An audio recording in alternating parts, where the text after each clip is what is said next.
மதியாத தலைவாசல் மிதிக்காதே என்று மானமுள்ள மனிதர். விஜயகாந்த் அவர்களுடைய கட்சியான தேமுதிக என்ற ஒரு கட்சி திராவிட முன்னேற்ற கழகம் என்ற தீய சக்தி கூட நேத்து கூட்டணி வச்சிருக்காங்க. இது மக்கள் மத்தியில ரொம்பவே பேசும் பொருளா இருக்கு. விஜயகாந்த் அவர்கள் இறப்பதற்கு முக்கிய காரணமா இருந்ததே திமுக தான். அந்த கட்சி கிட்ட போய் எப்படி இவங்க கூட்டணி வச்சாங்க, மக்களால் இது எப்படி ஏத்துக்க முடியும்னு சொல்லிட்டு நிறைய பேர் சமூக வலைதளங்களை ரொம்ப பேசு பொருளா போட்டு இருக்காங்க.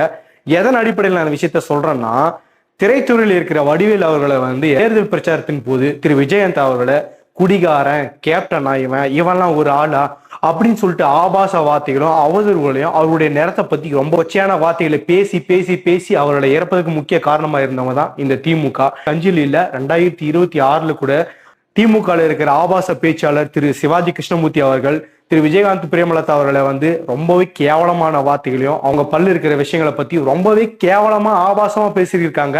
இப்படி இருக்கும் பட்சத்துல அந்த கூட்டணி வச்சிருக்காங்க. அவருடைய பையன் இருக்காரு பாத்தீங்கன்னா திரு விஜயபாஸ்கர் அவர்கள், அவர் சொல்றாரு, காங்கிரஸ் இருக்கிற கட்சி கூட நான் கூட்டணி வச்சுக்க மாட்டேன். இப்போ உங்களோட கட்சி நீங்க எங்க அடமானம் வச்சிருக்கீங்க, எதுக்காக நீங்க அங்க போய் இருக்கீங்க, அப்போ உங்களோட சுயநலம் தான் முக்கியம். உங்களோட அப்பாவோட இறப்புக்கு காரணமா அந்த கட்சி கூட எப்படி நீங்க கூட்டணி வைக்கிறீங்க, உங்க கட்சிக்கு எதிரான இருக்கிற கூட்டணி கட்சிகள் கூட எப்படி நீங்க போய் கூட்டணி இருக்கிறீங்க. பணம்னு சொன்னா பணம் கூட வாயை தக்குன்னு சொல்லிட்டு சொல்லுவாங்க பாத்தீங்களா. அதுக்கு முன்னுதாரணம் யார சொல்லுவாங்கன்னா இந்த தேமுதிக கட்சியை பார்த்துதான் சொல்லுவாங்க.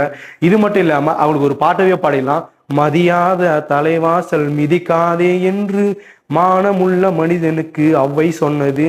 அது உங்களுக்கு இல்ல, மானமுள்ள மனுஷனுக்கு தான், உங்களுக்கு இல்லை. ஏன்னா நீங்க மானத்தை விட்டு உங்களுடைய மானம், மரியாதை, அந்தஸ்து எல்லா விஷயத்தையும் இழந்து உங்களுடைய கணவருக்கு இறப்புக்கு யார் முக்கிய காரணமா இருந்தாலும் அவங்க கிட்ட போய் நீங்க மானத்தை பத்தியும் பேசுறதுக்கும் எந்த ஒரு தகுதியும் கிடையாது.